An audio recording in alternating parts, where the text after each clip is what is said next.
Yeah. this is fascinating, and I'm guessing it's this journey of learning self-publishing, Amazon, et cetera, that then leads you to want to build your own publishing company. Can you tell me about that leap?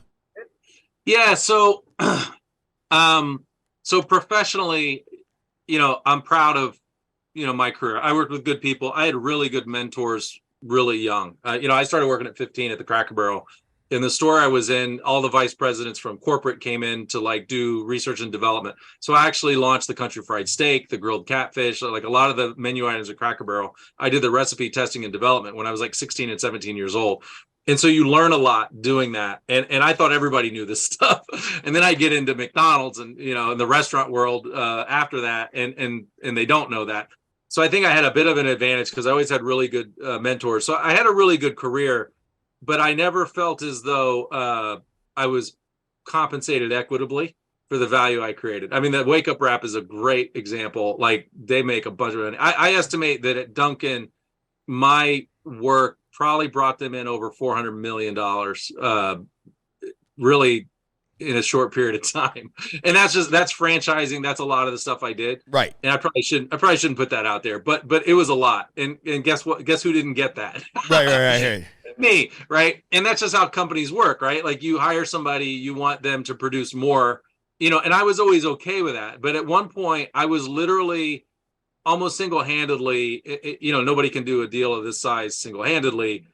But by and large, single-handedly, I was doing billion-dollar deals with major Comcast, AEG, which is Live Nation and all that. I had billion-dollar franchise development deals to bring brands to LA with these guys. And it was not, I had people coming in kind of messing up the deals, like, hey, think we can get more? And it's just frustrating whenever you can create such value for people and then have somebody like not see the vision and blow it. Like, I had guys blow my deals and gals blow my deals. And then on top of it all, you're not really being compensated, equitably, So I think the only way to really feel like you're getting what you should be getting is to be self-employed, and so not that I'm opposed to working, I just, had a run recently where I was helping out a company that asked me to come in and help them out, and I did, and it was wildly successful, but it's not the same, it's Right. not the same as having your own thing. So one of the greatest compliments I could get is somebody like Sean saying that I've made it possible for them to live the life that they want to live because of the work that I do has translated into value for them. Yeah. And so our criteria for publishing somebody is, can we add value? And Sean was already highly successful when I called him or reached out to him. I mean, the guy's in the top 1,000 books on Amazon. That's big. Yeah. And I reached out to him and said, I want to be your publisher. And he was basically like, oh, I know the guys you publish. I know NC Reed. I know Jerry Young.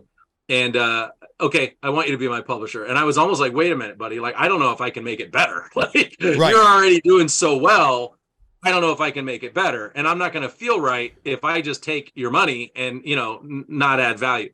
So after we published him, he got as high as number 262, I think, on Amazon. By the way, which is quite better. There's 32 million books available on Amazon. 32 million books available on Amazon.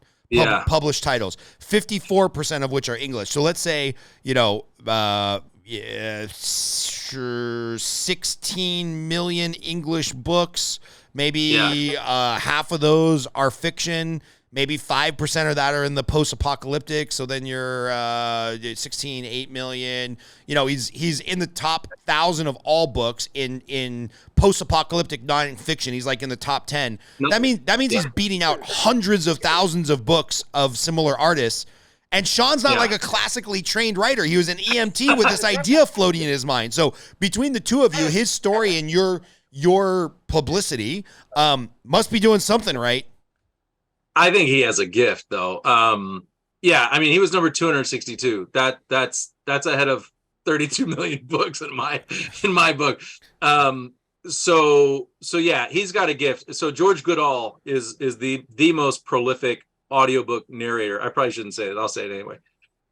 He's the most prolific audiobook narrator in the world. He narrates for Stephen King. He narrates for everybody. He's really expensive. And we use a guy, Christopher Lane, who's equally impressive, who narrates for Dean Koontz and all this. Guy's awesome. He's in our family. We love the guy. He does a lot of work for me narrating our books. And he narrated the Ranch series, Christopher. Well, book 4 comes along, I think it was, and Christopher was already booked with something, and I couldn't use Christopher. So we used George Goodall, who's an awesome guy. I mean, he's number one in the world. And this guy's thousands and thousands of dollars to hire this guy to read a book. Okay.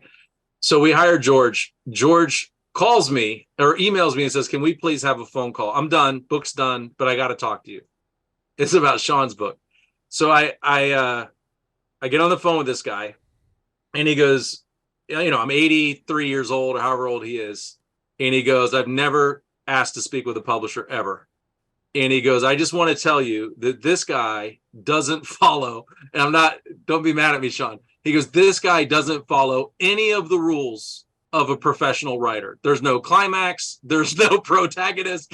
There's no he just takes dialogue and runs with it. And he ran with it for almost 300 pages or whatever. And he goes, I loved it. He goes, I've never read a book like this. He goes, it just goes to show you, forget the rules, write what you want to write. And this guy does it, and it works. He goes, I absolutely loved it. He goes, this is the best book I've read, I think, ever. And I was like, George, coming from you, like, that's a major, major thing. Well, the fans hated it because we switched narrators. So we literally had to reproduce it with Christopher Lane. And I wasted all that money on George, but it was worth the story, I think, because it just shows certain people have a gift, and Sean has that gift. You can call it genius or whatever. But if a lot of people try to say, well, let's use Grammarly or whatever, get proofreaders to like change. We don't edit your content really. It's you. My job is to represent your brand. And you're writing. So if you're writing, it's interesting because as a publisher, if you sell 1 million copies, it's because you're an amazing writer. If you don't sell any, it's because I stink as a publisher. Right. So I can't win. Okay. And I don't want to win. I want you to win. And so our stuff is completely set up to where the author always outperforms us as the publisher. We pay all the bills. We're obviously not a vanity press. So we're a traditional independent press. So we invest our money to make you successful. And sometimes it works, and Sean is a great example of, me either being really good at spotting talent or me being lucky. Hey, two things can be true at the same time. Yeah. And he's a wonderful person, and that's what it's all about.